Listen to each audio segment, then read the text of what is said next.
आज मैं स्टूडेंट्स के लिए कुछ टिप्स लेके आई हूँ। अगर उसको फॉलो करते हैं तो उनका फोकस बढ़ेगा, कंसंट्रेशन बढ़ेगा पढ़ाई में और साथ ही कॉन्फिडेंस भी बूस्ट होगा। तो अभी स्टार्ट करते हैं हम कुछ छोटी छोटी रेमेडीज से। डेली बेसिस पे आपको क्या करना है, बृहस्पति देव को याद करते हुए आपको हल्दी का तिलक लगाना है, अपने मस्तक पे लगाना है, दोनों कानों के पीछे लगाना है, जीभ पे लगाना है और आपको अपने कंठ पे लगाना है। डेली बेसिस पे करेंगे बेटर है। हल्दी का, केसर का, किसी का भी लगा सकते हैं। और साथ में एम की चैंटिंग जरूर कीजिए। ये माँ सरस्वती का बीज मंत्र है। मदर्स क्या कर सकती हैं, वाटर थेरेपी दे सकती हैं। पानी में एम की चैंटिंग करें जितनी देर वो कर सकती हैं और वो पानी अपने बच्चों को पिलाएं। उससे भी उनका कॉन्फिडेंस है, मेमोरी है, फोकस, कंसंट्रेशन में उनको हेल्प मिलती है, क्योंकि माँ सरस्वती हमें विद्या देती है। नेक्स्ट क्या करना है कि आप जब भी पढ़ाई करने बैठते हैं, सबसे पहले तो आपको WSW जोन में बैठना है। WSW जोन हमारा एजुकेशन का जोन होता है, तो जमीन पे बैठ सकते हैं, बेटर है, बिकॉज ग्राउंडिंग भी होगी और अर्थ एलिमेंट के साथ भी जुड़ेंगे आप। पर अगर नहीं बैठ सकते हैं तो आप अपनी स्टडी टेबल यहाँ रख लीजिए। जो भी आपके गैजेट्स हैं, आप जिससे भी पढ़ाई करते हैं, ऑनलाइन पढ़ाई करते हैं, वो गैजेट्स भी आप यहीं रखिए। साथ ही आप अपना जितना भी स्टडी मटेरियल है उसको वहाँ पे रख लीजिए। अगर जगह इतनी नहीं है तो करंट जो बुक्स आप यूज कर रहे हैं वो वहाँ पे रख दीजिए।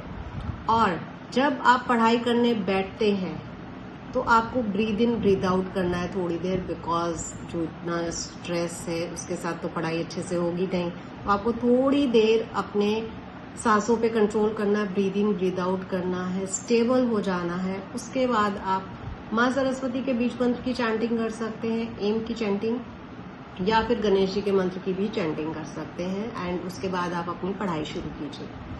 जब भी आप ब्रेक लेते हैं उसके बाद जब वापस से पढ़ाई शुरू करते हैं, सेम प्रोसेस आपको करना है। तो इससे क्या होगा, आपका दिमाग शांत होगा तो आप पढ़ाई अच्छे से कर पाएंगे। उसके बाद क्या करना है, जब आप WSW में बैठ के पढ़ाई करते हैं तो आपकी फेसिंग बहुत इंपॉर्टेंट है। फेसिंग आपको नॉर्थ या ईस्ट रखनी है। इन दोनों में से कोई भी एक फेसिंग जो आपको उस टाइम पे कंफर्टेबल हो, उस जोन के हिसाब से आप वो जरूर कीजिएगा। आप बुद्ध को स्ट्रांग करने के लिए, बुद्ध बुद्धि का कारक होता है, तो बुद्धि होगी तभी तो हम अच्छे से पढ़ाई करेंगे। तो बुद्ध की रेमेडीज कर सकते हैं, जैसे मैंने बताया, गणेश जी का मंत्र का जाप कर सकते हैं, हरी चीजों का दान कर सकते हैं, हरी चीजें खुद यूज कर सकते हैं। और येलो चीजें बृहस्पति की होती हैं तो येलो चीजें भी यूज कर सकते हैं। येलो कपड़े पहन सकते हैं। अगर नहीं पहन सकते हैं तो आप कोई भी अपना साथ एक येलो हैंकी रख सकते हैं। इसका कुछ भी ऐसा जो येलो कलर का हो अपने पास हमेशा रख सकते हैं। इससे बृहस्पति स्ट्रांग हो जाते हैं। यहाँ पे बृहस्पति का एक गुरु पर्वत होता है, यहाँ पे हल्दी का तिलक लगा सकते हैं। जब आप मस्तक पे लगाते हैं तभी आप यहाँ पे भी लगा सकते हैं। तो ये सारी चीजें करनी है आपको। अब जब बच्चों ने पढ़ाई भी कर ली, सब कुछ कर लिया, लेकिन कॉन्फिडेंस बूस्ट कैसे करें? जब एग्जामिनेशन हॉल में जाते हैं, दूसरे बच्चों को देखते हैं तो लगता है कि भाई सब कुछ इन्हीं को आता है, भूल जाते हैं, कॉन्फिडेंस ही डाउन हो जाता है उनको देख के। उसके लिए SSE यानी कि साउथ ईस्ट डायरेक्शन होती है, कॉन्फिडेंस को बूस्ट करती है, साथ ही आपको इमोशनली, मेंटली और फिजिकली स्ट्रांग भी बनाती है। तो थोड़ी देर बच्चों को इस जोन में भी टाइम स्पेंड करना है, लेकिन विदाउट एनी गैजेट्स। कोई मोबाइल, लैपटॉप, आईपैड लेके वहां नहीं बैठना है, वरना कोई फायदा ही नहीं है।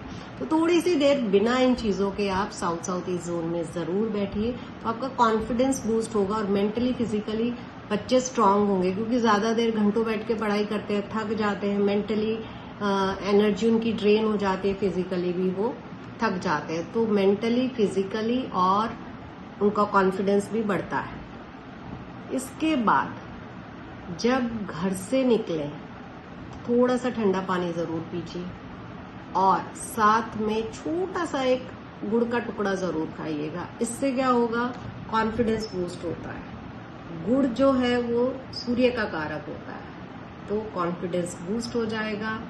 और जब भी एग्जामिनेशन के लिए जाते हैं, मल्टीपल एग्जाम्स है, जैसे नॉर्मल एग्जाम होते हैं तो 4-5 एग्जाम देने होते हैं, उस दिन भी, या फिर आपका कॉम्पिटिटिव एग्जाम है, उस दिन आप बाहर जा रहे हैं, अपने एग्जाम के लिए निकल रहे हैं, तो या तो येलो कपड़े पहन सकते हैं या फिर आप अपने साथ एक येलो हैंकी रख सकते हैं, बिकॉज बाकी कुछ अलाउड होता नहीं है कॉम्पिटिटिव एग्जाम्स में। तो आप येलो हैंकी अपने साथ रख सकते हैं और तिलक जरूर लगाना है, भगवान जी का नाम लीजिए और निकल जाइए। ये वीडियो आप ज्यादा लोगों के साथ शेयर कीजिए ताकि उनके बच्चों की भी हेल्प हो जाए। Thank you for watching this video. Bye bye.